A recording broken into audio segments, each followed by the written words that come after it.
Hello everyone, welcome to the video. Today we are going to solve kth common ancestor in BST, binary search tree. So in this question you are given a BST with n number of nodes and n will always be greater than or equal to 2, and you have to return the kth common ancestor between the given nodes x and y. So you're given n node tree along with two values x and y, and again a fourth value which is k. So you have to return the kth common ancestor. Although you have to solve the question in BST, but the example images in both the examples are not BST. Okay, these two, this is not a BST.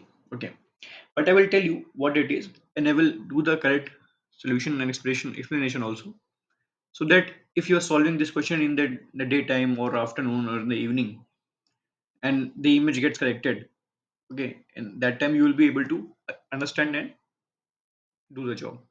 So first, let me tell you what is a common ancestor.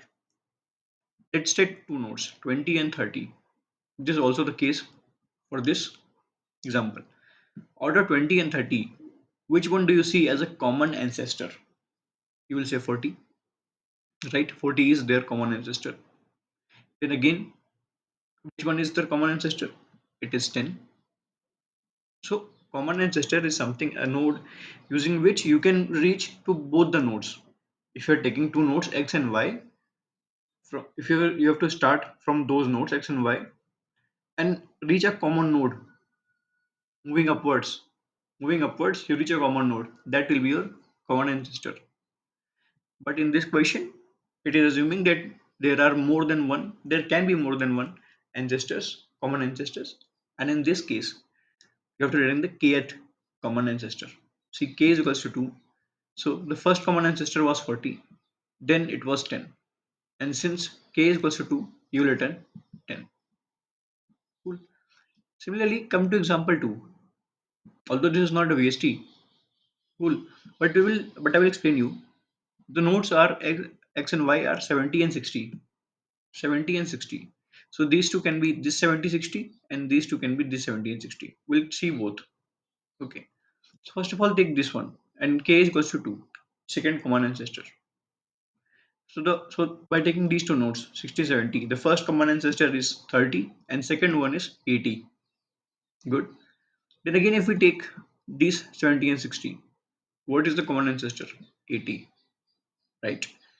But again, is there any another common ancestor? No. But we had to return the second common ancestor. But there is only one common ancestor. In that case, we will return -1 because we reach the solution from this one, but not from these nodes. Okay, an example also, they have to consider these two nodes and not these nodes, not the sibling nodes, but the other nodes. This 70 and this 60. And they have only one common ancestor, not a second one. So we return -1. So how we will do it? This question can be done using DFS and all, but I will do common iteration one. Okay. So first thing is to ensure that x is always less than y. Out of the two nodes, x is always less than y.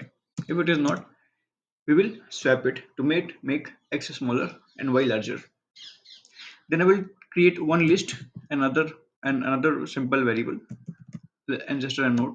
So ancestor will hold the root dot data of particular root, okay, current root, and node will store the root itself.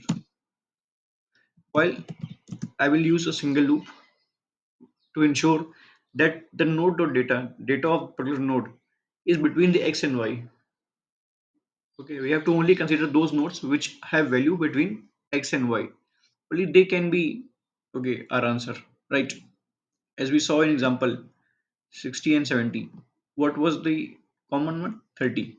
Okay, because it is, since it is BST, so root will always be greater than the left node and always be smaller than the right node, right child. Okay, so we will ensure that x is less than equal to node dot data, and while node dot data itself is less than equal to y. Okay, when we get such nodes, we will move ahead and check if x is less than node dot data, which means we have to move towards the left subtree. And if x is greater than the node dot data, which will simply mean we have to move towards the right subtree. Right subtree. Good. After all this movement, we'll get up to a particular node where we have our ancestor. Okay. Now, in this case, we'll append this value, this current node or data, into the ancestors list. This is one such ancestor.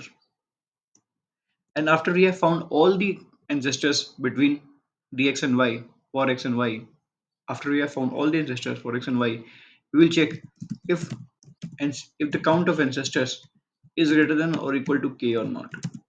If it is, if the count of ancestors is greater than or equal to k, in that case return the minus k, which means the kth value from the end. But if that's not the case, we'll return minus 1, as we saw in example 2. Let me submit it and check the efficacy.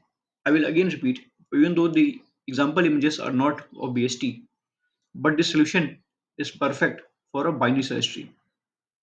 You may face some problem while compiling also. So you don't have to compile, you just need to simply submit it. And maybe by the afternoon or evening, they correct their mistake, correct the images, and correct the compiled codes, example codes also. So I hope you learned a beautiful concept and enjoyed it. Thank you. Have a very nice day.